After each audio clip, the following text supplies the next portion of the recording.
सम्माननीय सभामुख महोदय,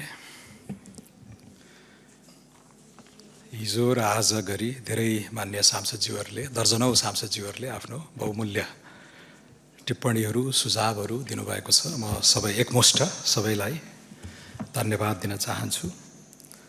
बजेटको रूपान्तरणकारी आत्माबारे केहीले आफैले मौलिक ढङ्गले व्याख्या गरिदिनु भयो र मलाई पनि त्यसले प्रकाश पार्ने कसरी बुझाइ हुँदो रहेछ भन्ने कुरा असाध्यै खुसी पनि लाग्यो। र मूलतः विपक्षी सांसदहरूले पनि राम्रा कुरालाई राम्रा भनेर भन्नुभयो र आफ्ना रचनात्मक सुझाव सृजनात्मक चाहिँ टिप्पणीहरू गरिदिनु भएको छ। विगतका केही वर्षहरूमा आफैले पनि आलोचनात्मक टिप्पणी गर्दै आएको हुनाले आफ्नै बजेटको पनि आलोचनात्मक टिप्पणी गर्न म उद्यत छु, तर अहिले त्यतातिर जान परेन। मूलतः अब इलेक्सन्स ह्याभ कन्सिक्वेन्सेस, यो मैले पहिला पनि भनेको थिएँ। निर्वाचन भइसकेपछि 5 वर्षको लागि एउटा म्यान्डेट प्राप्त भएपछि त्यसै अनुसार हामी चल्नुपर्ने हुन्छ। जनताले अनुमोदन गरेको एजेन्डा मूलतः हामीले वाचापत्रमा उल्लेख गरेका विषयहरूलाई नै ग्रहण गरेर त्यसलाई वैधताको एउटा सूत्र मानेर नै हामी अगाडि जानुपर्ने हुन्छ। निर्वाचन अगाडि हाम्रो वाचापत्रमा हामीले 5वटा थिमलाई असाध्यै प्रधानताका साथ उठाएका थियौँ। सुशासनको विषय, यसमा हामी निर्मम हुन्छौँ। दोस्रो, मध्यम वर्गको विस्तार, यसमा ठुलो भ्रम छर्न खोजिएको छ। मध्यम वर्गको विस्तार कसरी हुन्छ? निम्न आय भएका मानिसहरूलाई मध्यम वर्ग बनाएर हुने हो नि। त्यसैले भएको मध्यम वर्ग त यसै पनि छँदैछ नि। समृद्ध क्लासलाई तल झारेर पनि राम्रो भएन विकास। भनेपछि विस्तार भनेकै तलकै मानिसहरूलाई माथि लगेर गर्ने भन्ने हो।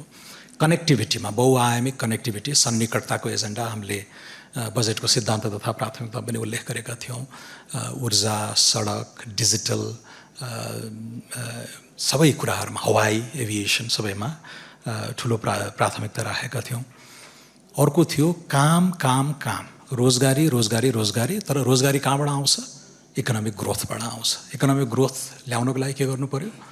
प्राइभेट सेक्टरलाई हामीले बढावा दिनु पर्यो भन्ने थियो। र 5औं चाहिँ अब झन्डै 3 करोडमा 1 करोड नेपालीहरूकै ग्लोबल फुटप्रिन्ट भइसकेको अवस्था, धेरैजना बाहिर बसिरहेको अवस्थामा प्रवासका मुद्दाहरूलाई पनि हामीले प्रधानता दिनुपर्छ भन्ने थियो। यो 5वटा हामीले फोकस गरेका थियौँ, तर यसको विस्तृत व्याख्या वाचापत्रमा छँदै थियो।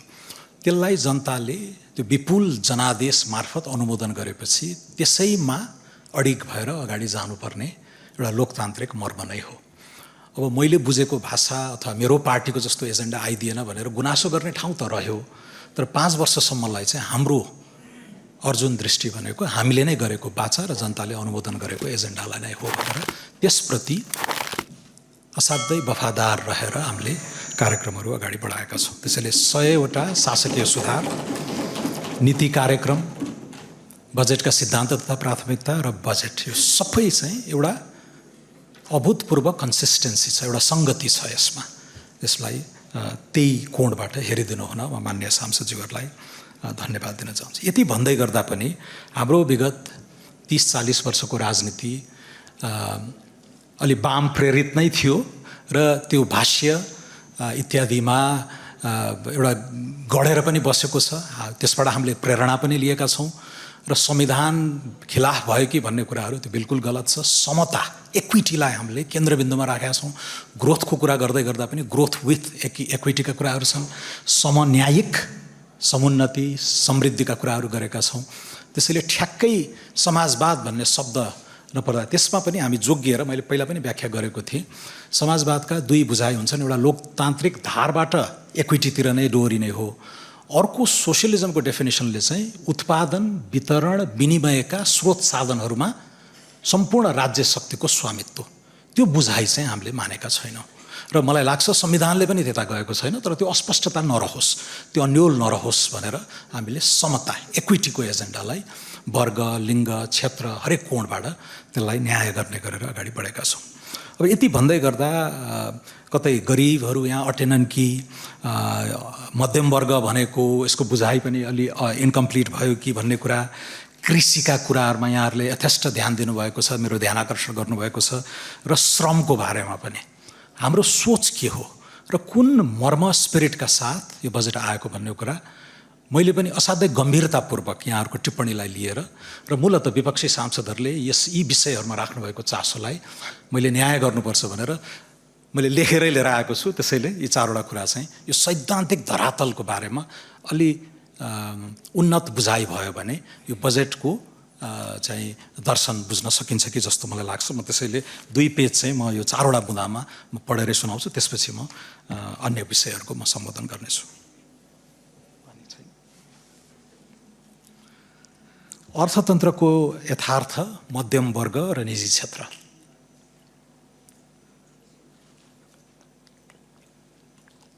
अहिलेको अर्थतन्त्र कस्तो छ?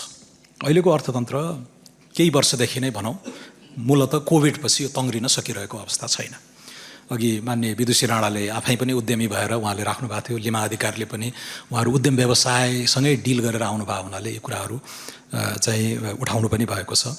नेपालको अर्थतन्त्र विगत केही वर्षदेखि कमजोर माग, एग्रिगेट डिमान्ड कोल्याप्स भएको अवस्था हो। एपिक आउट माइग्रेसन छ, एउटा शिथिलता छ, कन्फिडेन्स आउन सकेको छैन। यो कमजोर मागलाई, एग्रिगेट डिमान्डलाई झकझक्याउनु पर्ने अहिलेको आवश्यकता हो। निजी लगानीमा सुस्तता छ र आर्थिक गतिविधिमा मन्दीको अवस्थाबाट गुज्रिरहेको छ।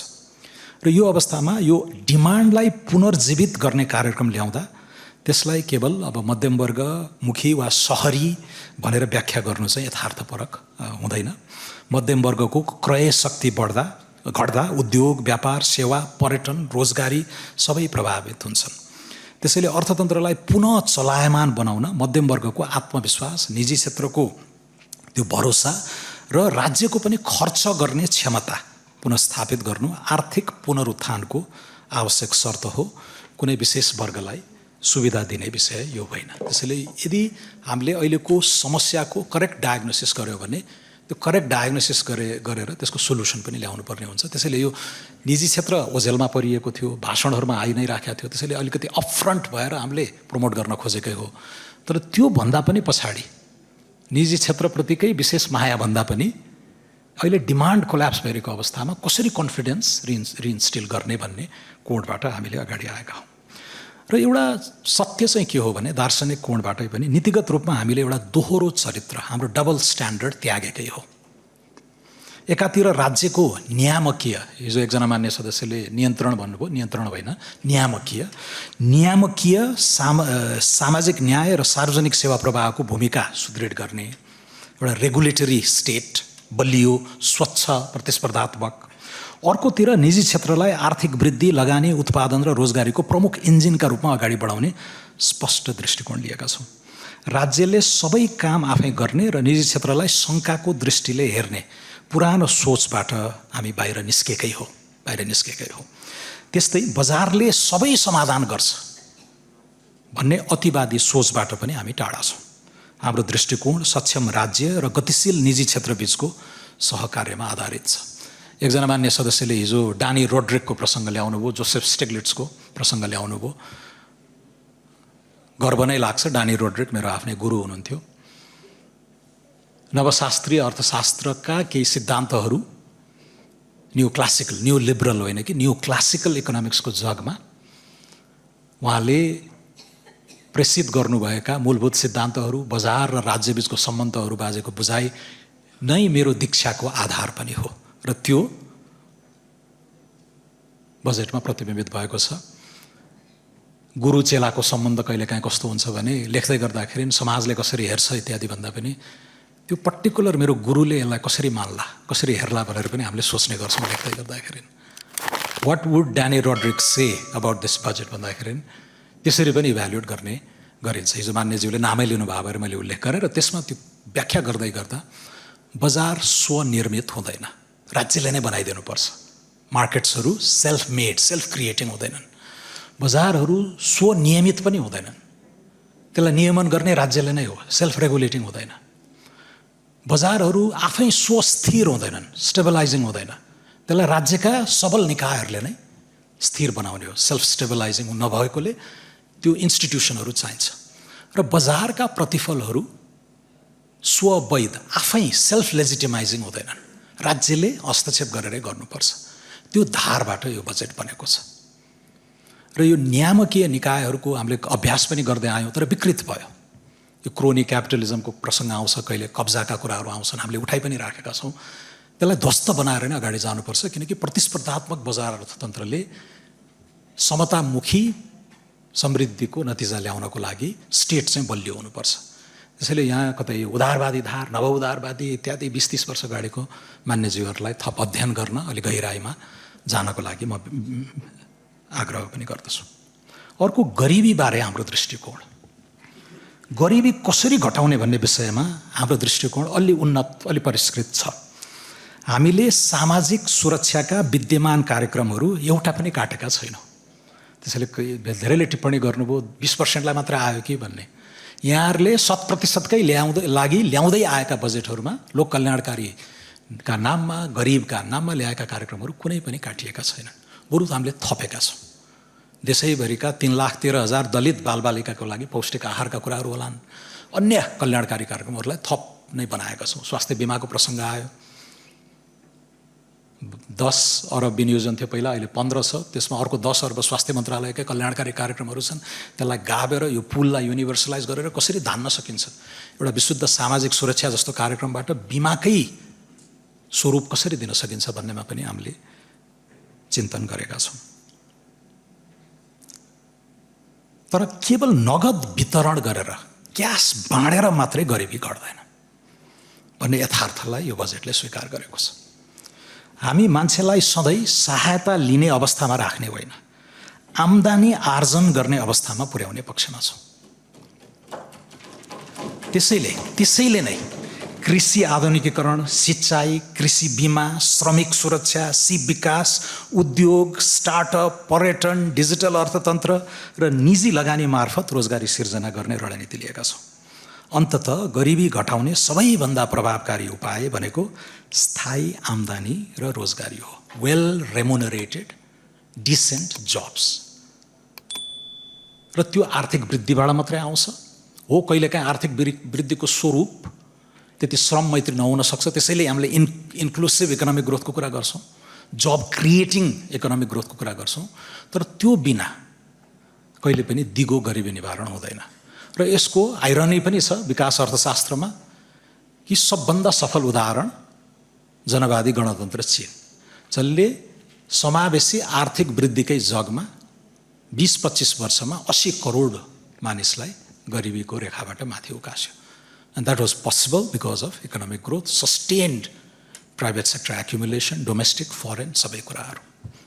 पैसा मात्र बाँड्न थाल्यो भने त हामी भेनेजुएला जस्तो भइहाल्यो नि, जिम्बाब्वे जस्तो भइहाल्यो नि, 3-4 वर्षमा टाँट पल्टन्छ। नेपालको पछिल्लो 2 दशकको पनि यथार्थ हेर्नुहोस्, गरिबी घटेको छ। तर गरिबी घट्नुको प्रमुख कारण रेमिटेन्सबाट सिर्जित आम्दानी हो, सामाजिक हस्तान्तरण मात्र होइन। यसले के देखाउँछ भने जब परिवारको आय बढ्छ, शिक्षा, स्वास्थ्य, पोषण र जीवनस्तर स्वतः सुधार हुन्छ। त्यसैले हाम्रो प्राथमिकता गरिबलाई केवल राहत दिने होइन, उसको आम्दानी बढाउने आर्थिक अवसर सिर्जना गर्नु हो। सारमा हाम्रो दृष्टिकोण गरिबीको व्यवस्थापन होइन, पोभर्टीको म्यानेजमेन्ट होइन, समृद्धि सिर्जना हो। केवल सहायता होइन, अवसर, केवल वितरण होइन, उत्पादन, केवल भत्ता होइन, आम्दानी र रोजगारी। यो दर्शनबाट यो बजेट निर्मित छ। अब कृषिको प्रसङ्ग, मैले यो चासोलाई एकदमै गम्भीरतापूर्वक पनि लिएको छु। कृषिमा सोच के हो? हामी कृषि उत्पादनलाई अझै व्यावसायिक, उत्पादक र बजारमुखी बनाउन सकेनौँ भने दशकदेखि भनिरहेका छौँ, सबैले भनिरहेको छ निर्वाहमुखी कृषि, 16 घण्टा काम गर्दा पनि खालि हातमुख जोड्ने मात्रै कृषि, सिँचाइ पुगेको छैन, मल पुगेको छैन, बजारसँग पहुँच छैन, टेक्निकल असिस्टेन्स छैन। अब व्यवसायीकरण गर्नुपर्छ, मेकानाइजेसन गर्नुपर्छ, यान्त्रिकरण, बजारीकरण भनेर यो 1997 को एपीपी भन्ने थियो एउटा एग्रिकल्चर पर्सपेक्टिभ प्लान, 15 वर्ष योजना, त्यहाँदेखि नै भट्याउँदै आएका कुरा हो। तर हामीले सार्थक हस्तक्षेप गर्न सकेका छैनौँ। आज कृषि मन्त्री यहाँ हुनुहुन्न, तर सही हो, अघि एकजना मान्य सांसदले भने म पनि आफै छक्क परेँ। कृषि मन्त्रालयको डोमिनेन्ट बजेट इज मल, 32 अर्ब बल विनियोजन गरेका छौँ। अहिलेको यो वेस्ट एसियाको क्राइसिसले गर्दा 46 अर्बसम्म लाग्नेछ।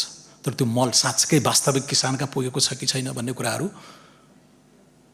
प्रश्नको घेरामा छ र यसपालि हामीले त्यसमा ठुलो सुधार गर्नुपर्नेछ। स्वास्थ्य बिमा जस्तै मलमा त्यो बल्कमा ठुलो लगानी गइरहेको छ। वास्तविक कृषिको रूपान्तरणमा त हामीले धेरै काम गर्न भ्याएका छैनौँ। त्यसैले दशकौँदेखि कृषिमा अनुदान वितरण र साना साना कार्यक्रम त भए, तर उत्पादन, उत्पादकत्व, प्रशोधन, बजार र लगानीलाई एकीकृत गर्ने संरचनात्मक सुधार भएन। परिणामस्वरूप खेतीयोग्य जमिन बाँझो हुँदै गयो, युवा शक्ति विदेश गयो, खाद्यान्न आयात बढ्यो र किसानको आम्दानी स्थिर रह्यो भनिरहेका छौँ। त्यसैले यस बजेटले पहिलोचोटि एउटा बेबी स्टेप, एउटा पाइलटकै रूपमा पनि एउटा सानो कदम चालेको छ। हामीको 5 वर्ष रोडम्याप छ, तर यो वर्ष हामीले एउटा पाइलट इनिसिएटिभको रूपमा कृषिलाई व्यावसायिक स्केलमा लैजाने स्पष्ट मार्गचित्र प्रस्तुत गरेको छ। 2 करोडभन्दा माथिको कृषि तथा पशुजन्य उत्पादनमा 40% प्रोत्साहन अनुदान, 80% कृषि बिमा प्रिमियम अनुदान, ठुला तथा साना मझौला सिँचाइमा विशेष लगानी, न्यूनतम समर्थन मूल्य, कृषि प्रशोधन उद्योगलाई कर छुट तथा सहुलियतपूर्ण वित्तीय पहुँच, किसान केन्द्रित कृषि सेवा प्रणाली र अनुसन्धान तथा उन्नत बिउ विकासमा जोड। यी सबै कार्यक्रम एउटै उद्देश्यतर्फ केन्द्रित छन्, किसानको आम्दानी बढाउने। अब 2 करोड हाम्रो गाउँमा को छ 2 करोड लगानी गर्ने भनेर पनि भन्नुभयो। अब यो टिप्पणीको लागि टिप्पणी गरेको जस्तो भयो। हामी व्यावसायीकरणतिर अलिकति त्यो निर्वाहमुखी त छँदैछ। अहिलेका कृषि मन्त्रालयका मौजुदा कार्यक्रमहरू यथावतै छन्। राष्ट्रिय कृषि आधुनिकीकरण योजना छँदैछ, साना किसानको नाममा दिइएका छुटहरू सबै छँदैछन् यथावत। यो एउटा चाहिँ पाइलटको रूपमा गरी हेरौँ भनेको छ। तर यसमा पनि 2 करोड लगानी गर्न नसक्ने हो भने हामीले साना किसानलाई छोडेको होइन। यो भ्रमबाट हजुरहरू मुक्त हुनुहोला। बरु साना किसानलाई समूहमा, सहकारी, कृषि कम्पनी वा करार खेती मार्फत ठुलो उत्पादन प्रणालीसँग जोड्न खोजेका छौँ। त्यसैले यो जानी जानी भ्रम छरिएको हो कि अथवा बुझाउन नसकिएको हो, यो स्पष्ट रहोस्। नेपालको कृषि भविष्य जीविकोपार्जनमा सीमित रहने होइन, सबसिस्टेन्समा आधारित हुने होइन, व्यवसाय, रोजगारी र निर्यातको आधार बन्ने हो। र मैले अघि भने यो द्वैत चरित्र हामी त्याग्दैछौँ भनेका छौँ नि नीतिगत रूपमा धेरै ठाउँमा। किसानका नाममा, श्रमिकका नाममा ठुलो राजनीतिहरू भए लामो समय, तर यथार्थ रेमिटेन्सले उद्वेलित गरेको यो चाहिँ गरिबी निवारण बाहेक हामीले यहीँको डोमेस्टिक इन्जिन प्रोडक्सनबाट, उत्पादनबाट गर्न नसकेको यथार्थलाई आत्मसात गरेर अब चाहिँ कदम चालौँ भनेकै हो। श्रमको विषयमा पनि मान्य विपक्षी सांसदहरूले यसमा उठाउनु भएको छ। म यसमा हाम्रो स्पष्ट धारणा राख्न चाहन्छु।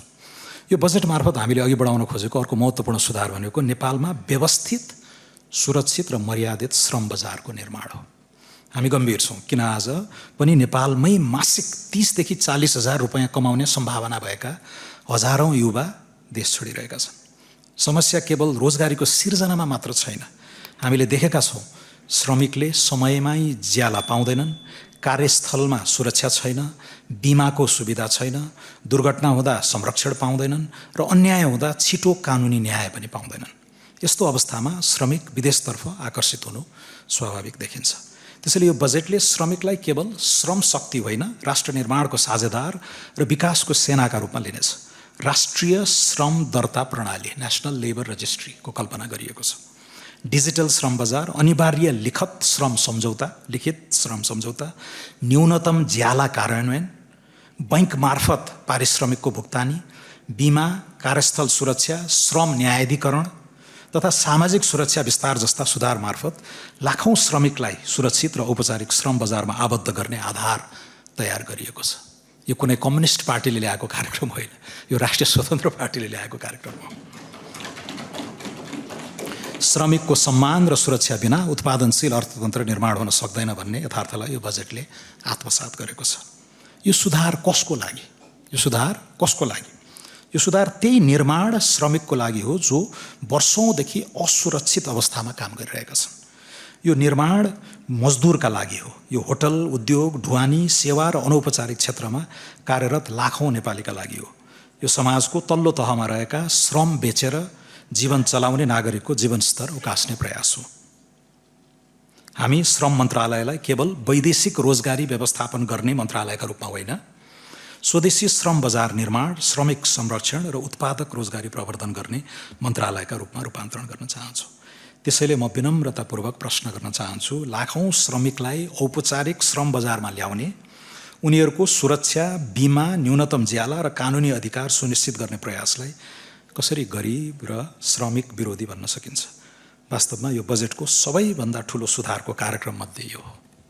तर यसलाई ओझेलमा पार्न खोजिएको मैले पाएँ, किनकि आउँदै नै बायस, यो मध्यम वर्ग भन्दै आउनाले यो जम्मै अलि निजी क्षेत्र मैत्री, उद्योग मैत्री, अब यत्रो चाहिँ इन्डस्ट्रियल रिस्ट्रक्चरिङको कुरा गर्दैछौँ, ट्याक्स रिफर्म विगत 35 वर्षमा नभएको ट्याक्स रिफर्म एकैचोटि अटेम्प्ट गरेका छौँ, इन्फ्रास्ट्रक्चरमा यो सरकारको 4 खर्बले केही पनि हुँदैन, सरकारको बासलातभन्दा बाहिर गएर निजी पुँजी आकर्षित गर्नुपर्छ भन्ने रूपान्तरणकारी हरेक प्याराग्राफमा हामीले नयाँ कुराहरू गरेका छौँ।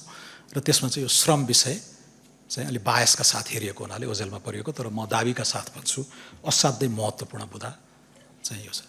यो किन भनिराखेका छौँ भन्दाखेरि हामी आर्थिक वृद्धि केन्द्रित मात्र होइन, समतामुखी आर्थिक वृद्धि, ग्रोथ विथ इक्विटीका कुराहरूतिर हामी लागेका छौँ। अब म अलिकति आकारका कुरा, प्राविधिक कुरातिर गएँ, अहिले सैद्धान्तिक कुराहरू भयो। आकारमा कसैले भन्नुभयो 25% को वृद्धि ठुलो आकारको कार्यान्वयन नहोला। कार्यान्वयन गर्ने त चुनौती हामीलाई छ नै।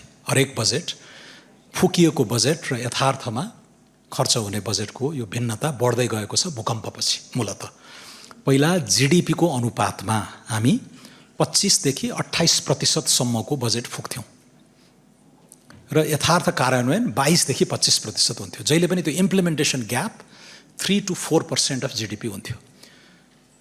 सन् 2015 को भूकम्पपछि हामी त्यो 1 खर्ब त हामीले रिकन्स्ट्रक्सनमै लगायौँ र त्यसले त्यो बजेटको आकारलाई वात्त बढाएर, मलाई याद छ डाक्टर रामशरण महतले लिएर आउनुभएको बजेट 519 अर्बबाट एकैचोटि 618 अर्ब पुगेको थियो अर्को वर्ष, यो 72 मा।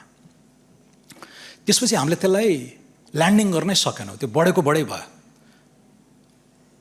र त्यो हुँदै हुँदै अब 619 को बजेट 12 वर्ष अगाडिको अहिले 21-24 सम्म पुगेको छ। अनिवार्य दायित्व नै झन्डै 14 खर्ब छन्। यसअघिका दायित्वहरू, तलब, सुविधा, ऋण, ब्याज, राज्यले सिनको नभाँच्दा पनि 14 खर्ब चाहिन्छ। राजस्व त्यति भ्याइसकेका छैन, गाह्रो छ। र त्यो जीडीपीको अनुपातमा कति चाहिँ बजेट बनाउने भन्ने कुरा, अब यसपालि अस्ति एकजनाले कहाँ भन्नुभयो क्या 30 खर्बको लिएर आए हुन्थ्यो नि, यत्रो शक्तिशाली सरकार।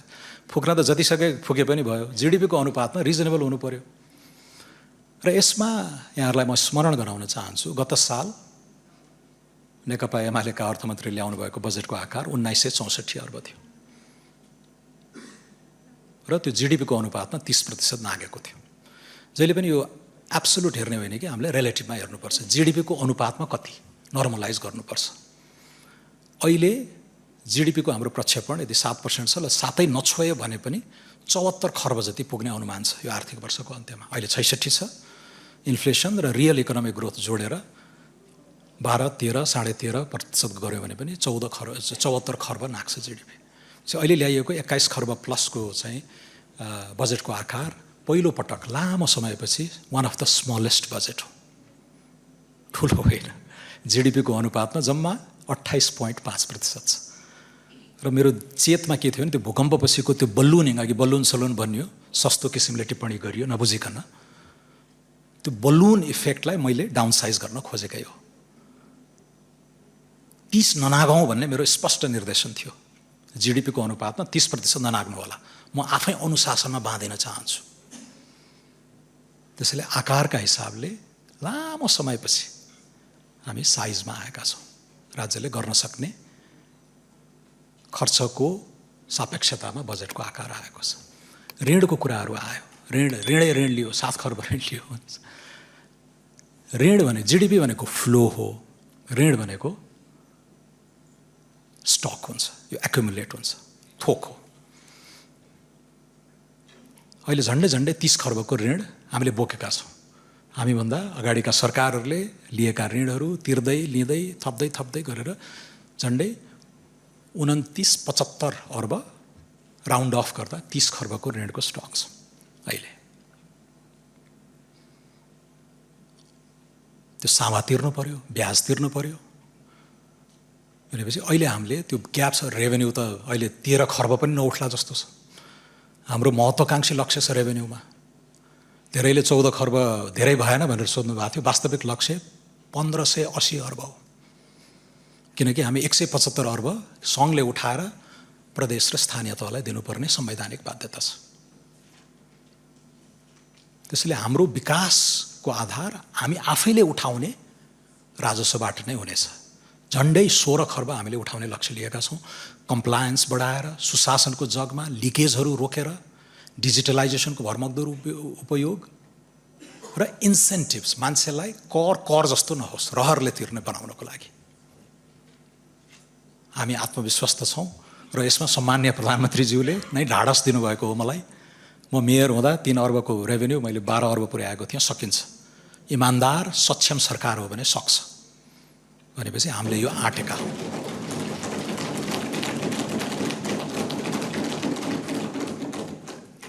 अब ऋणमा चाहिँ अहिले 247 अर्ब हामीले विदेशी ऋण लिने हो। त्यसको 72 अर्ब पुरानै ऋण तिर्ने हो। र विदेशीको चाहिँ मूलतः हामीलाई कन्सेसनल लोन आउँछ वर्ल्ड ब्याङ्क, एडिबी लगायतबाट। खर्च गऱ्यौँ भने शोध भर्ना हुने भयो र हाम्रै त्यो खर्च हुन्छ कि हुँदैन भन्ने कुरा हाम्रै क्षमतामा निर्भर छ। आन्तरिक ऋण चाहिँ वित्त आयोगले तोकिदिएको हुन्छ, जिडिपीको 5.5% ननाग भनेर। यसपालि हामीले 410 अर्ब जति लिएका छौँ। 410 अर्ब आन्तरिक ऋणको झन्डै 257 अर्ब पुरानो ऋण तिर्नमै जान्छ। सो नेटमा त्यही 160 जति हुन्छ। सरकारसँग राजस्वले अनिवार्य दायित्वहरू कभर गरिसकेपछि हामीले जुन कायाकल्पको सपना देखेका छौँ त्यसको लागि साधन स्रोत जुटाउन असाध्यै सृजनशील हुनुपर्ने अवस्था आएर नै पूर्वाधारसँगै मान्छेले भौतिक विकास जोड्ने भए हुनाले अघि मैले भनिसकेँ गभर्मेन्टको ब्यालेन्स सिटभन्दा बाहिर गएर अहिलेका नवीन उपकरणहरूको प्रस्ताव गरिएको छ। त्यसको धेरै चर्चा हुन पाएन। यहाँ साथीहरू अभिज्ञताले पनि चाहिँ त्यतातिर नडोर्याएको हुनसक्छ। Alternative development finance bill, Nepali मुद्रामै अन्तर्राष्ट्रिय बजारमा चाहिँ बन्डहरू इस्यु गर्ने, क्लिन एनर्जी थीमेटिक बन्डहरूको कुरा। यो राजस्व र ऋण सजिलो रेभेन्यू सरहको आन्तरिक ऋणको बलमा मात्रै नेपालले धेरै लामो कदम चाल्न नसक्ने भएर हामीले यो नयाँ नयाँ कुराहरूतिर गइराखेका छौँ।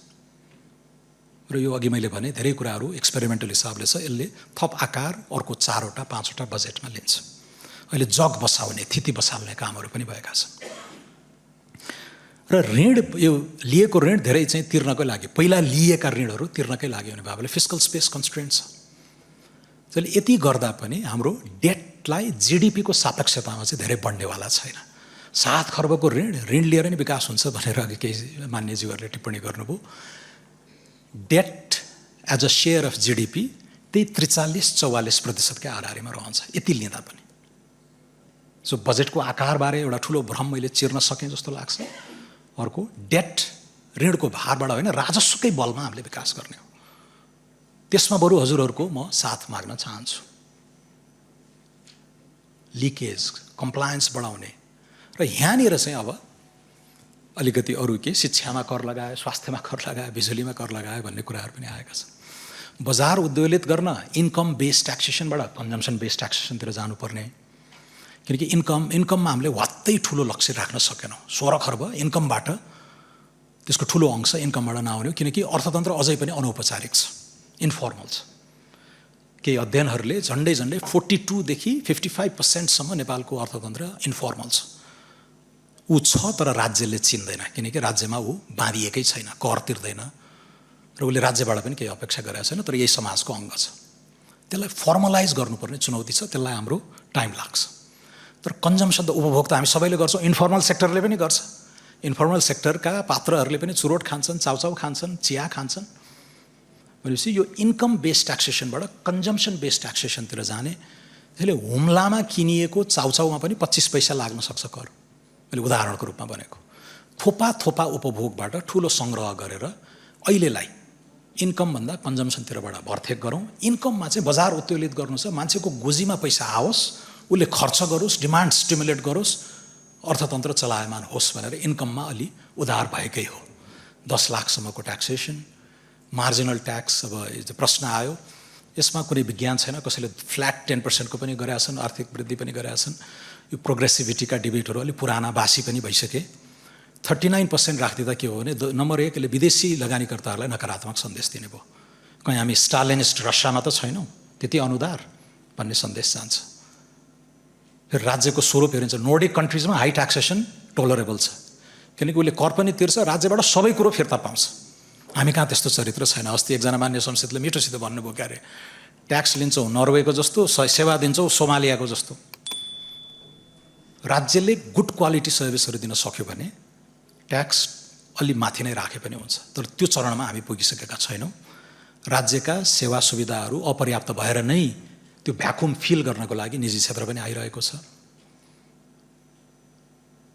र 39%ले नराम्रो सन्देश दिइरहेको थियो। कोही पनि लगानीकर्ताहरू आउने थिएनन्। कर्पोरेटमा पनि सुलभ मान्यज्यूले उठाउनु भयो त्यो जहाज हो, हामीले छलफल गऱ्यौँ। कर्पोरेटमा त्यति ठुलो गुनासो छैन, यद्यपि हाम्रो लक्ष्य एकैचोटि भुवाङ पार्ने होइन कि बिस्तारै त्यसलाई त्यसमा पनि सुधार गर्दै जाने हो। 25लाई 20मा ल्याउन किन गाह्रो थिएन यसपालि पनि, तर एकैपटक नगरौँ र ठुलो डिमान्ड थिएन। यसरी चाहिँ हामी अगाडि बढिरहेको छ। अब यहाँ कुरा आयो, मान्छेलाई फर्मल इकोनोमीमा ल्याउनु पर्यो, जोड्नु पर्नेछ। अब प्राइभेट स्कुलमा लगाइएको यो 3%मा यता 10 लाखसम्म आय छुट दिएको छ। काठमाडौँ बाहिर 3000 4000 फी पर्ने ठाउँमा 3% भनेको एकदमै कम रकम हो। त्यसलाई इन्कम ट्याक्स नेटमा आएर वार्षिक 10 लाखसम्म आम्दानी छ मेरो भन्दाखेरि जम्मा 1% तिर्नुपर्ने हुन्छ। यता हजारौँ क्षतिपूर्ति भइसकेको छ। त्यसमाथि 25,000 रुपैयाँ वा 25% निजी स्कुलमा पनि आफ्नो बालबालिकामा शैक्षिक खर्च गर्नुभयो भने कर छुट हुन्छ। यो गर्न खोजेको के हो भने फर्मल नेटमा आउनुहोस्, भार अहिले नपरोस् तर बी रेकग्नाइज्ड, नेटमा आउनुहोस्। तपाईँ आफ्नो बालबालिकाको लागि 15,000 20,000 मासिक खर्च गरिराख्नु भएको छ, तर तपाईँ ट्याक्स नेटमा हुनुहुन्न। ट्याक्स नेटमा इनरोल हुनुहोस्, 10 लाखसम्म आय गरेर लाग्दैन, बी रेकग्नाइज्ड। र यहाँको छुटले तपाईँको अन्य खर्चहरू जो हुन्छ निजी स्कुलमा निजी हस्पिटलमा पनि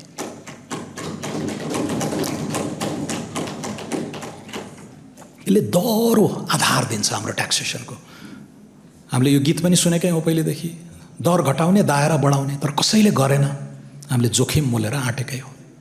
र एकछिनलाई सानो चरणलाई सानो समयको बिन्दुको लागि अलोकप्रिय पनि भइहाल्ला, थोरै समयको लागि भ्रम पनि सिर्जित होला। त्यसले 10 लाखसम्मको यत्रो इन्कम ट्याक्स छुट, लगभग 0% भनौँ न, 1% सोसियल सेक्युरिटी हो, ले तपाईँ आफै खर्च गरिराख्नु भएको छ। आम्दानी त वार्षिक 10 लाखभन्दा बढी नै छ नि त बालबालिकालाई निजी स्कुलमा पढाउने। सामुदायिकलाई त यसले छँदै छैन। शिक्षा स्वास्थ्य खर्च बेपत्ता गरिराख्नु भएको छ, तर you are not in the formal net. आउनुहोस्, नेटमा बस्नुहोस्, इन्कम डिक्लेयर गर्नुहोस्, 10 लाखसम्म छुट नै हुन्छ। र शिक्षामा गर्नुभएको खर्च त झन् कर्कट्टीमा पनि पर्छ। So we are formalising the economy. नेपालको अर्थतन्त्रको आधुनिकीकरणको अनदर बेबी स्टेप, दूरगामी प्रभाव हुन्छ। बिजुलीमा भ्याट लगाउने यो छ अर्को भ्रम। अन्तिम उपभोक्तामा हामीले 5% भनेका छौँ, 50 युनिटभन्दा माथि।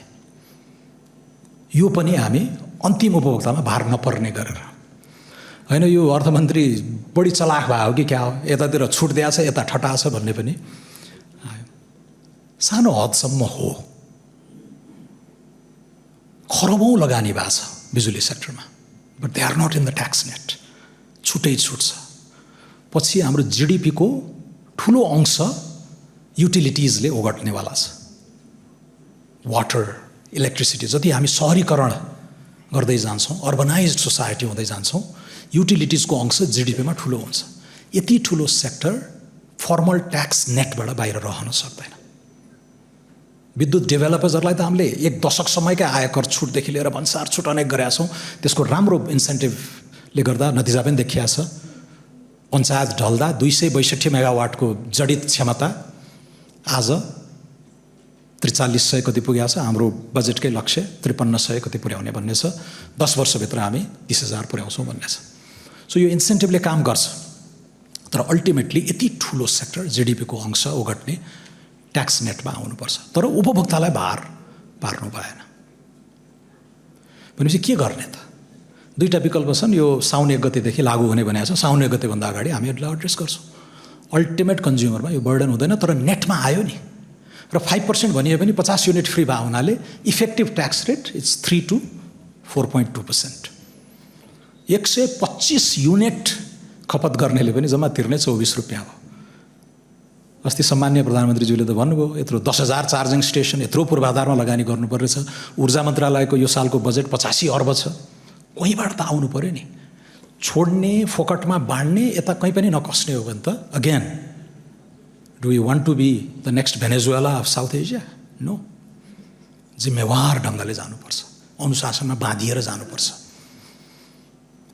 त्यही मर्मले अहिले दुईटा विकल्प छन् बिजुलीमा। तपाईँहरूलाई आफ्नो कन्स्टिट्युएन्टहरू फेस गर्दा बालेन सरकारले कर लगाउने बिजुलीमा भनेर अब यहाँ पनि यथेष्ट भ्रम भयो। यसलाई सायद हामीले बुझाउन सकेनौँ कि त्यसलाई हामी 150 युनिटभन्दा माथिमा मात्र लाग्ने गर्छौँ। सो धेरै नेपालीहरू 90% भन्दा प्लस त्यति त्यो कन्जम्सन लेभलमा नपुग्ला कि त्यो मूल्य नै हामी समायोजन गर्छौँ। नेपाल सरकारकै स्वामित्वमा मर्स्याङदी छ, कालीगण्डकी छ, 700 मेगावाट इन्स्टल्ड फेसिलिटी छ। त्यो नेपाली जनताको लगानी भएका आयोजनाहरूले अब नेपाली जनतालाई डिभिडेन्ड दिने बेला भइसक्यो। त्यो लाभांश हामी यहाँ समायोजन, मूल्य समायोजन गरेर सिस्टममा आयो। पारदर्शिता, रेकर्ड किपिङ सबैमा राम्रो काम भयो। तर अन्तिम उपभोक्ताले तिर्न नपर्ने सृजनात्मक सोल्युसन। अनि किन गरिरह त यो दुःख? किन गाली खाइरह? देश बनाउनुहोस्।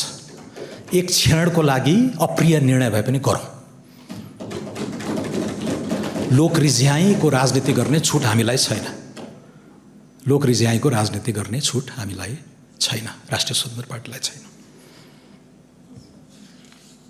अब अलिअलि अरू टिप्पणीहरू मैले सबै सांसदको नोट त गरेको छु, तर नामै लिएर गाह्रो लामो समय जाला। सम्मान्य सभामुख महोदय, बुढा नीलकण्ठमा पढेको मान्छे बुढा नीलकण्ठ स्कुल बनाएन भन्ने पनि आयो, खुसी लाग्यो। यसपालि शिक्षा मन्त्रीजीको अर्को इनोभेटिभ इनिसिएटिभ छ, बजेटमा छ, त्यो फुत्कियो जस्तो छ। सम्पूर्ण स्कुल प्रणालीको इन्फ्रास्ट्रक्चरल अडिट गर्ने यो साल, केही नबनाउने। के छ अहिलेसम्म निर्मित संरचनाहरूको अवस्था के छ? हामीले सुन्दै आएका छौँ। फलानो गाउँमा 15 जना मास्टर 10 जना विद्यार्थी भन्ने त सुन्दै आएका छौँ।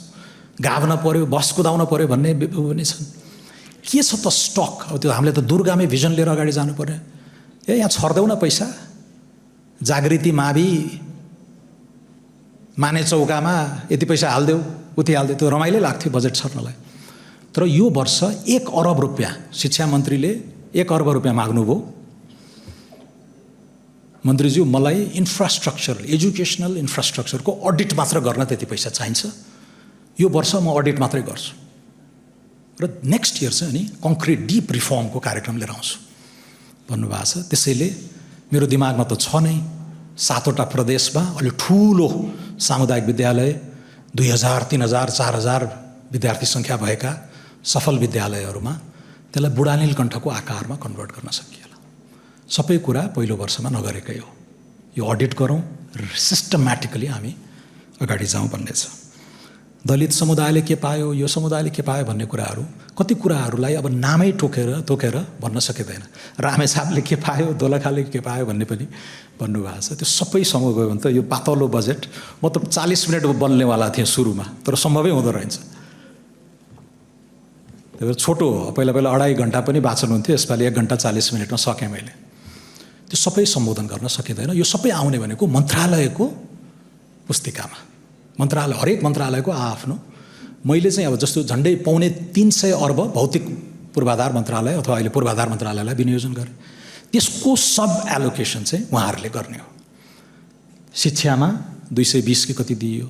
सो म्याक्रो एलोकेसन अर्थ मन्त्रालयबाट हुन्छ। लामो छलफलपछि कार्यक्रमहरू हेरेर नै गर्ने हो। डिटेलिङ र त्यसको उत्तरदायित्व उहाँहरूले लिने हो। र यो स्पिरिट अनुसार तपाईँहरूको गाउँकै नाम, टोलकै नाम खोज्ने हो भने अलिकति धैर्य गर्नु होला। मन्त्रालयको पुस्तिकामा हुनसक्छ, छुटेको भए पनि हामी अभ्यास गरौँला। भौतिक पूर्वाधारले 3 वर्षको होराइजन लिएको छ, त्यो पनि अर्को ठुलो डिपार्चर हो। मिडियम टर्म एक्सपेन्डिचर फ्रेमवर्कमा चाहिँ 3 वर्षको प्रक्षेपणबाट ऊ अगाडि बढिरहेको छ। त्यसले यो केन्जियन स्टिमुलस भन्छ, स्टिमुलेट गर्न खोजेकै हो, यो शिथिलतालाई चिर्न खोजेकै हो। लोक कल्याणकारी राज्यका हाम्रा अनिवार्य दायित्वहरू, पहिलेका कमिटमेन्टहरू एउटा पनि काटेका छैनौँ, बरु थप समृद्ध बनाएका छौँ। नयाँ दिशा पनि लिनु पर्यो। टेक्नोलोजी, इनोभेसन, न्यू इन्डस्ट्रिज, इन्फ्रास्ट्रक्चरमा यत्रो ठुलो फिस्कल कन्स्ट्रेन्ट छ, कसरी यसलाई कम्प्लिमेन्ट गर्ने निजी रिसोर्स।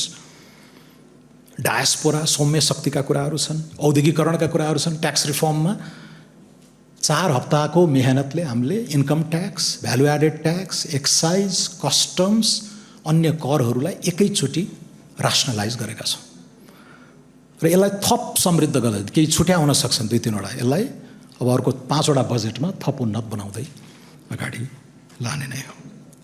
र बजेट भनेको यो सर्वस्व होइन, यो 21 खर्बले कायाकल्प हुने होइन, 21 खर्बले बिउ रोपिदिने हो। अर्थतन्त्र त 70 खर्ब जतिको हुँदैछ। मेरो अर्जुन दृष्टि त्यता छ। 74 खर्ब नगाउनु पर्यो यो आर्थिक वर्षको अन्त्यमा, 7% को रियल इकोनोमिक ग्रोथ गराउनु छ। तर यो गरिएको सार्वजनिक खर्चले उद्वेलित गरोस्। हामीले 1 रुपियाँ यहाँ खर्च गऱ्यौँ यो सार्वजनिक कोषबाट भने 5 रुपियाँ निजी क्षेत्रले क्राउड इन गर्न सक्ने वातावरण बनाउन सकियो भने बल्ल इकोनोमिक पोलिसीले सार्थ। तर लिमिटेसन छ। धेरै त अनिवार्य दायित्व हो, यद्यपि तलब सुविधा पनि खर्च हुन्छन्, इकोनोमीमा जान्छ, त्यसले चलायमान गर्छ, त्यसमा ट्याक्स हामी लगाउँछौँ, यताबाट उठ्छ। यो खालको एउटा मानचित्रबाट हामी अगाडि बढेका छौँ। अब धेरै कुराहरू आछन्, म टुङ्ग्याउँदै गर्दा स्वास्थ्य बिमाको बारेमा, चुरेको बारेमा, ग्रामीण पुनरुत्थानको बारेमा, गाउँ गाउँमा बाँदर समस्या इत्यादि सबै छन्। त्यो सम्बन्धित यो बजेट आएको 1 दिनमा, यो त अब वर्षभरि कार्यान्वयन गर्नु छ नि, त्यहाँ सफिसियन्ट फिस्कल रुम हुन्छ। सृजनात्मक कार्यक्रमहरू आयो भने मन्त्रीजीहरू बसौँला, कर्मचारीको टिम, निजी क्षेत्र बसेर वर्षभरि कार्यान्वयन गर्ने कार्यक्रममै हामीले यी कुराहरू सम्बोधन गर्न सक्छौँ। केही छुटेको जस्तो लागेको छ भने जेठ 15मा बजेट आयो, सिद्धियो, अब अर्को जेठ 15 गर्नुपर्छ भन्ने होइन, बल्ल सुरु हो। इनफ्याक्ट यो आर्थिक वर्ष त टुङ्गेकै छैन, साउन 1 गतेदेखि बल्ल यो 21-24 को खर्चहरू सुरु हुन्छ।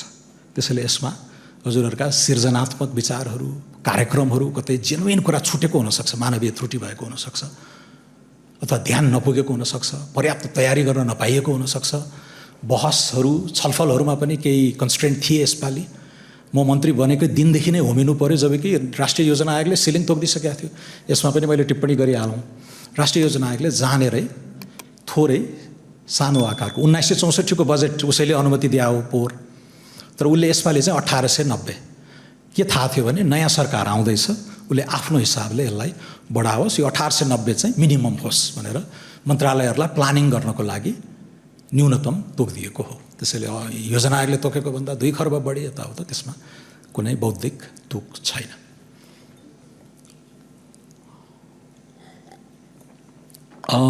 अब सांसदजीहरूको मैले नोट गरेको छु, यो समय धेरै लाग्ने भएको हुनाले सायद त्यतातिर नजाउँ होला, 1-on-1 बायोल्याटरली नै यसलाई टेकअप गरौँला। तर असाध्यै राम्रा सुझावहरूलाई मैले मनन गरेको छु र यसलाई अगाडि बढाउने नै हो। त्यसको लागि म धन्यवाद नै दिन चाहन्छु। अब अन्तिममा अहिलेको बहुचर्चित विषय, स्वर्णिम वाग्लेले कुटुकुटु अर्थ मन्त्रालयमा बसेर कर्सर चलाएर व्यापारी पोस्यो कि भन्ने खालका पनि सुनिए। सांसदहरूले गरिमा, आफ्नो गरिमा आफै राख्नुपर्छ। यो सम्मानित सदनको ओज घटाउने कामतिर हामी लाग्नु हुँदैन।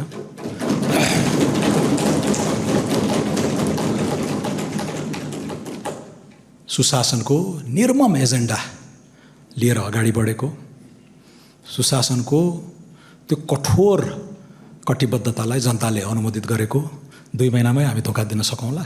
सक्दैनौँ।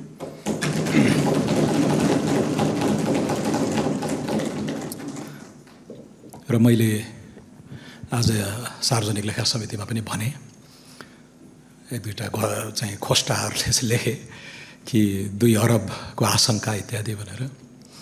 2 अरब होइन, 2 रुपियाँ बदमासी, बेइमानी मबाट भएको छ भने म मन्त्री पद त्याग दिन्छु।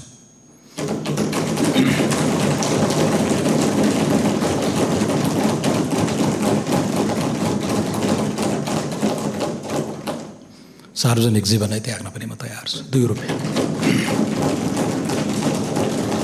र यो नैतिक आँट र यो नैतिक उचाइ म प्रति औँलो ठड्याउने मान्यज्यूहरूलाई पनि प्राप्त होस्, शुभकामना छ।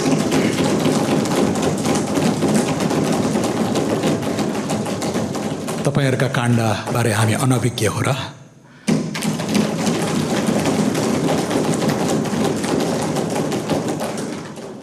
ती पनि खुल्नेछन्। अब भएको के हो त? भएको के हो? मलाई त एक हप्ता डेढ हप्ता अगाडि नै आएर भन्न मन लागेको थियो, तर अवसर पाइएन। अर्थ समिति र सार्वजनिक लेखाले अवसर दिनुभयो, अलिकति क्ल्यारिफाई गरियो। आज यो सार्वभौम संसदको रोस्ट्रमबाट म यथार्थमा नेपाली जनता, सम्मान्य सभामुख मार्फत, मान्य सांसदज्यूहरू मार्फत आम नेपाली दाजुभाइ दिदीबहिनीहरूलाई म भन्न चाहन्छु, जेठ 15 गते 4 बजे दिउँसो बजेटको वाचन वक्तव्य हामीले लिएर आउने भन्ने तय भएको थियो। जेठ 15 को बिहानसम्म पनि यो एउटा अर्थ विधेयक भनिन्छ, नेपाल सरकारको अर्थ सम्बन्धी प्रस्तावलाई कार्यान्वयन गर्न विधेयक, यसमा काम भइराखेको हुन्छ। र यसपालि अनौठो भयो, यति ब्रोड कन्सल्टेसनका साथ पारदर्शी ढङ्गले हामीले छलफल गऱ्यौँ, किनकि त्यत्रा रिफर्महरू गर्नु थियो। भन्सारको राय लिनु पर्यो, आन्तरिक राजस्वका राय लिनु पर्यो, विज्ञहरूको राय लिनु पर्यो, पूर्व प्रशासकहरू, पूर्व अर्थ सचिव, पूर्व अर्थमन्त्रीहरू र अहिलेको सिनियर टिम सबैको राय लिएर छलफललाई माझ्दै परिष्कृत गर्दै यसका कन्सिक्वेन्सेसहरू एनालाइज गर्दै अगाडि बढ्दाखेरि त्यो जहिले पनि जेठ 15 को 3-4 बज्छ। 3 बजेतिर म चाहिँ सुत्न गएँ, तर अर्थ मन्त्रालयको टिमले काम गरिसकेपछि कानुन मन्त्रालयको बाँकी काम बाँकी हुन्छ। यो त विधेयक हो। कानुन मन्त्रालयका सचिव सहित वरिष्ठ टिम पनि अर्थ मन्त्रालयमा आएर बसेको हुन्छ त्यो रात, र हामीले बुझाइदिइसकेपछि कानुनले यसलाई विधेयकको स्वरूप दिन्छ। त्यो प्रेसरमा काम गरिन्छ, सेन्सिटिभ कुरा छ, करका विषयहरू छन्, र कर्मचारी तन्त्रले त्यसलाई तयार गरेर प्रेसतिर पठाएपछि वक्तव्य त 11-12 बजेसम्म पनि हामी फाइनल गरिराखेका हुन्छौँ। 12-12:30 छपाईमा जान्छ। 4 बजे मैले यहाँ वाचन गरेको त्यो 3 घन्टा अगाडि मात्रै प्रेसमा गएको थियो। त्यो टाइम प्रेसर, अब यसलाई यति टाइम प्रेसरमा काम गर्न पर्छ, यसलाई सुधारे हुँदैन भन्ने विषय त्यो मुनासिब नै छ। यी आयात सायातका कुराहरू पनि यो करले त्यहाँ प्रभाव पार्ने हो भने 1-2 हप्ता आयातै बन्द गरिदिउँ न भन्नेमा पनि छलफल गर्न सकियो, तर अहिलेसम्मको प्रचलन यो नै छ।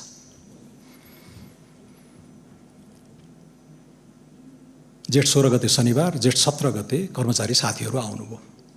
क्याबिनेटमा गएको भर्जनमा धेरै त्रुटि नै छैन। क्याबिनेटमा गएकोमा यो रातारात काम गर्दाखेरि केही सामान्य त्रुटिहरू भए मन्त्रीज्यू के गर्ने, प्रचलन के छ? होइन, सच्याउनुपर्छ, मान्यज्यूहरूको हातमा पर्नुभन्दा अगाडि सच्याउनुपर्छ, संसदलाई विधिवत कम्युनिकेट गरेर। संसदका महासचिवलाई चिठी लेखेर अर्थमन्त्रीले त्यो सांसदज्यूहरूको हातमा पुगिन सकिया हुनसक्छ, यो बाँड्दै गर्दा सच्याइएको एक पाना, एराटम भन्छ, एराटा मल्टिपल भयो भने एराटाको पाना पनि यहीँ घाँसेर दिने। 5वटा विषयमा 73वटा शीर्षकमा संशोधन गरिएको थियो नेकपा एमालेका अर्थमन्त्रीले, नेपाली काङ्ग्रेस समेत संलग्न भएको सरकारले। 73वटा करकै संशोधन। यसपालि कस्ता खालका त्रुटि सच्याइयो? एउटा भन्सार दर, एउटा शुल्क, 3-4वटा थप स्पष्ट पार्ने गरेर कन्फ्युजन नहोस् भनेर। भन्सार दरकै यत्रो चाहिँ आइराखेको छ, मध्यरातमा के गर्यो भन्ने। त्यो भन्सार दर परिवर्तन गरिएको चाहिँ के थियो? मैले लेखेको चिठी यहाँ छ संसदलाई 17 गते, र 17 गते नै हजुरहरूले यो विधेयक सँगसँगै त्यो एक पाना चाहिँ पाउनु भएको भन्ने मेरो चाहिँ असम्पसन छ। एउटा भन्सार दर के परेछ भने,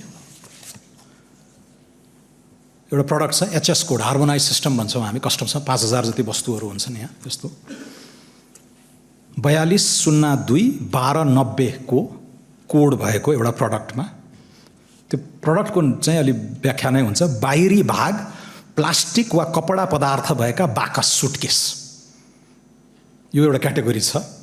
यसमा हामीले 30% को भन्सार लगाइराखेका रहेछौँ। यही क्याटेगोरीभित्र चाहिँ एउटा असाध्यै सेन्सिटिभ आइटम परेको रहेछ, भ्याक्सिन र ब्लड क्यारियर, जनस्वास्थ्यसँग सम्बन्धित भ्याक्सिन, ज्यान जोगाउने भ्याक्सिन र ज्यान जोगाउने रगत बोक्ने क्यारियर पनि सुटकेसको वर्गीकरणमा परेको रहेछ। र यहाँ उद्यम व्यवसाय गर्नेहरूलाई थाहा हुन्छ त्यो वर्गीकरणले कति दुःख दिन्छ कहिलेकाहीँ। यो मिलेन, कहाँ प्लास्टिकको सुटकेस, कहाँ यहाँ चाहिँ ज्यान बचाउने ब्लड क्यारियरलाई एउटै क्याटेगोरीमा राख्न मिलेन, यसलाई छुट्याइदिनुहोस् भनेर बहसको चरणमा आएको विषय अनि साथीहरूले भन्सारका साथीहरूले यो त जायज हो, मनासिब छ, यसलाई छुट्याउँ, यसलाई छुट्टै उपशीर्षक दिउँ नि त। कहाँ प्लास्टिकको सुटकेस बनाउने, ब्लड र भ्याक्सिन क्यारी गर्ने छुट्टै उपशीर्षक दिएर यसलाई छुट्याउँ पनि र यसको भन्सार कम गरिदिउँ। कहाँ 30% लगाउने यत्रो वस्तुमा, 15% लगाउँ, डन। त्रुटि कहाँ भयो भन्दाखेरि त्यो प्लास्टिक पनि सँगसँगै तानिँदाखेरि 15%मा झरेछ। ब्लड क्यारियर र भ्याक्सिन त 15मा झऱ्यो, छुट्टै उपशीर्षक पनि बनाइयो, त्यो कम्युनिटीको माग सम्बोधन गरियो। तर जहाँबाट छुट्याइएको थियो त्यो पनि 30 होइन 15 आयो, त्यसैले कर घटाएको होइन, यो त 30 हुनुपर्छ भनेर 15मा झुक्किएर 15 बनेकोलाई पनि 30 बनाइयो। अब यहाँहरूले सुनिराख्नु भएको छ बहस, राजद्रोह भयो, देशद्रोह भयो, गरिमा राखौँ।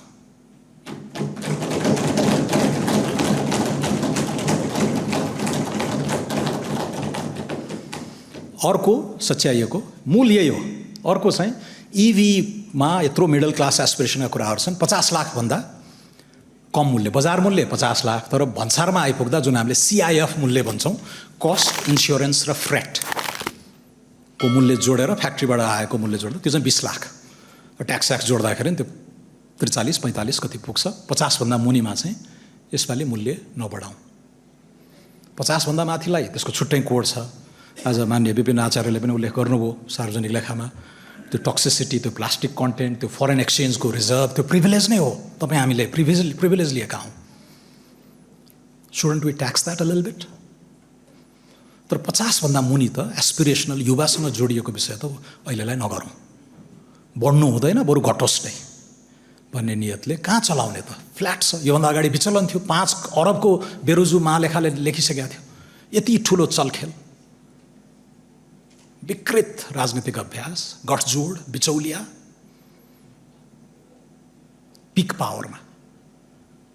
किनकि 100 युनिटभन्दा मुनिलाई छुट्टै भन्सारभन्दा माथि, अनि मान्छेले झुट बोल्न थाले, म्यानिपुलेट गर्न थाले। अहिले पारदर्शी ढङ्गले एड भ्यालोरेम, भ्यालुमा आधारित गरौँ। 50 लाखभन्दा माथि प्रोग्रेसिभिसिटी, प्रगतिशीलता त्यहाँ कायम गरौँ र त्यो जुन प्रिमियम हो फरेन एक्सचेन्जको इत्यादि त्यसलाई रिफ्लेक्ट गरौँ। रेभेन्यू पनि उठाउनुहोस्। 50 लाखभन्दा मुनि चाहिँ कहाँ चलाउने त भन्दा अब VAT सबैलाई 13 हो, कस्टम्स ड्युटी फ्ल्याट गरिदिउँ, पारदर्शी 20% सबैलाई। CIIF clean infrastructure investment fee, एक्साइजहरू हामीले त्यत्रो खारेज गऱ्यौँ, त्यसलाई कि आन्तरिक उत्पादन बढाउनको लागि रिप्लेस गऱ्यौँ DPPF भनेर, डोमेस्टिक प्रडक्ट प्रमोसन फी, कि यता क्लिन इन्फ्रास्ट्रक्चरलाई 10,000 चार्जिङ स्टेसन बनाउँछ, यत्रो लगानी छ, अघि पनि कुरा आइसकेको छ। भनेपछि रोड डेभलपमेन्ट फी भन्ने हामी तपाईँहरू सबैले सवारी चलाउनेहरूले तिर्छौँ, 5% छ, यो 50 लाखभन्दा मुनि चाहिँ 2.5 गरिदिउँ त भन्ने भयो। त्यो लेखेरै गएको थियो द्रष्टव्यको रूपमा मलाई कर्मचारी साथीहरू। बाइ द वे यो सबै मैले टाइप गरे होइन, कर्मचारी साथीहरूले टाइप गर्नुभयो यो त्यो उमा, र मैले त ओन गरेको हो। म अर्थ मन्त्रालयको गार्डियन भएको हुनाले उहाँहरूले गरेका मानवीय त्रुटिलाई ओन गरेर मैले डिफेन्ड गरेको मात्रै हो। र त्यो 2.5% कानुनी ड्राफ्टमा जाँदा त्यो द्रष्टव्य फुटनोट मिस भएर रहेछ, त्यो त ल्याउनु पर्यो, त्यो राख्यो। अर्को एक्साइज तिरेको तर CIIF को ट्रान्जिसनमा नगइसक्दा त्यहाँ भन्सारमा आएका इलेक्ट्रिक गाडीहरूले अन्तशुल्क त तिरिसके, अन्तशुल्क पनि तिर्ने, फेरि यो नयाँ शुल्क पनि तिर्ने त गराउनु भएन, कन्फ्युजन भयो। स्पष्टता अलिकति कायम गरिदिनु पर्यो। अन्तशुल्क तिरिसकेकाहरूले यो दोहोरो कर लाग्दैन है, CIIF थप्नु पर्दैन भन्ने अर्को स्पष्टीकरण छ। शिक्षामै अघि त्यत्रो 25,000 रुपियाँ आफ्नो बालबालिकाको लागि खर्च गर्नुभयो, निजीमा पनि यो चाहिँ, वा 25% जुन कम हुन्छ त्यो करकट्टीमा कायम गर्न सकिने, त्यो पनि छुट्याएर रहेछ, बोलेका थियौँ छुट्याएर रहेछ, त्यसलाई हालिदिउँ। अर्को विषय महानगरपालिका र उपमहानगरपालिका बाहेक अन्य ठाउँहरूमा सिनेमा हल, अलि सांस्कृतिक नाट्यघर यस्तोमा कसैले लगानी गर्न चाह्यो भने उसलाई प्रोत्साहनै गर्ने हिसाबले 10 वर्षसम्म आयकर छुट भनेर मैले बजेटमै बोलेको थिएँ। बजेट बोलियो 4 बजे, यो त बिहान प्रेसमै गइसकेको थियो, त्यो बिट अलिकति छुट्या पनि हुन सक्थ्यो भनेर त्यसलाई पनि विधेयकमा रिफ्लेक्ट गरेको। यति हो भएको, यति हो। सच्याएर सांसदज्यूहरूले यो पहिलोचोटि पाउँदा नै त्यो सच्याइएको सूची पानो चाहिँ उहाँहरूलाई सँगै दिनुहोस्, ताकि यो बहस समृद्ध हुन्छ। अब अलिकति हेलचक्राइ गरेर हेपेर बहसमै उठाइदिउँला नि त, यो चाहिँ सानो त्रुटि भएर रहेछ भन्न सकिन्थ्यो। तर सार्वभौम संसदप्रतिको हाम्रो अगाध श्रद्धाले गर्दा पनि हामीले होइन, सांसदहरूलाई गुमराहमा राख्नुहुन्न, चल्दै गर्छ भन्ने एटिट्युड राम्रो होइन। पहिला पनि गरिएकै हो, 73 वटा सच्याइएको यही गत सालमा, र गुड फेथमा गरिएको एडिटोरियल चेन्जेसलाई सांसदहरूले पनि त्यसलाई त्यही स्पिरिटमा लिनुहुन्छ भनेर त्यति हो भएको, जुन 17 गते हजुरहरूले पिजन होलमा पाउनु पर्थ्यो, पाउनु पनि भयो भन्ने मेरो अनुमान छ। मैले महासचिवजीसँग चेक गरेको थिएँ, लगभग त्यही बेलामा त्यो एराटा सहित यो अर्थ विधेयक हजुरहरूले अब पाउनु भएको हुन्छ। बहस त सुरु नै भएको छैन। त्यसपछि अर्थ विधेयकमा हजुरहरूले पाएको सच्याइएको भनेको पछि एउटा थोप्लो, एउटा पूर्णविराम, एउटा अक्षर, एउटा अङ्क केही पनि थपिएको छ होइन। अर्थमन्त्री चाहिँ राति राति बसेको छ, कर चेन्ज गरेको छ, छेडखानी गरेको छ, कसलाई पोस्या छ, 16 पेज गायब गरेको छ, सबै गलत। अलिकति रसुवा र मुस्ताङको प्रसङ्ग पनि आएको छ। कसैले सूचना दिएको छैन। व्यापारीहरूले अनुमान गर्छन् कि कर घट्छ कि कर बढ्छ, एउटा ट्याक्स प्लानिङ पनि हुन्छ, र केही वस्तुमा बढ्छ नै भन्ने अनुमान हुन्छ। सुर्तीमा, मदिरामा, अलि विलासी वस्तुहरूमा बढ्छ नै भन्ने हुन्छ। कुनै अर्थमन्त्री मूर्ख हुँदैन जसले चाहिँ यस्ता वस्तुहरूमा कर घटाओस् भनेपछि अब बढ्दैछ लगभग भने अनुमानका हिसाबले डिमान्ड पनि भइराखेको हुन्छ। उसले एलसी हप्तौँ अगाडि खोलेर त्यो खालको प्लानिङ गरेर गरेको हुन्छ। गत साल 4700 गाडीहरू यसरी नै आएका थिए। यसपालि त जम्मा 2600, गत साल 4300, यसपालि 2600-2700 गाडीहरू आएका छन्। सो पोहोरभन्दा यसपालि कम नै हो। तर भइदियो के भने कर बढेन, अर्थमन्त्रीले सूचना दिएन, कर घट्यो, र त्यो जोखिम मोल्ने व्यापारीहरू धेरै मर्कामै पर्नु भएको छ। यद्यपि त्यो ब्रान्ड हेरी हेरी कुनै चाहिँ बोर्डर लाइनमा पनि छन्। मैले सुनेअनुसार त्यो ब्रान्ड हेरी हेरी रसुवामा चाहिँ घाटामै पर्नुभयो, मुस्ताङमा चाहिँ आधा कर घटेको वस्तुहरू परे, आधा जस्तो चाहिँ कर बढेको पर्यो भन्ने छ। तर त्यतातिर हाम्रो चासो रहेन, किनकि हामी देश बनाउने, आर्थिक कर प्रशासन, कर अनुपालनमा ध्यान दिइरहेका छौँ। कुनै व्यापारी पोस्ने त्यो त हामीले फालेकै हो नि, त्यो मोडल त फालेर आएन र।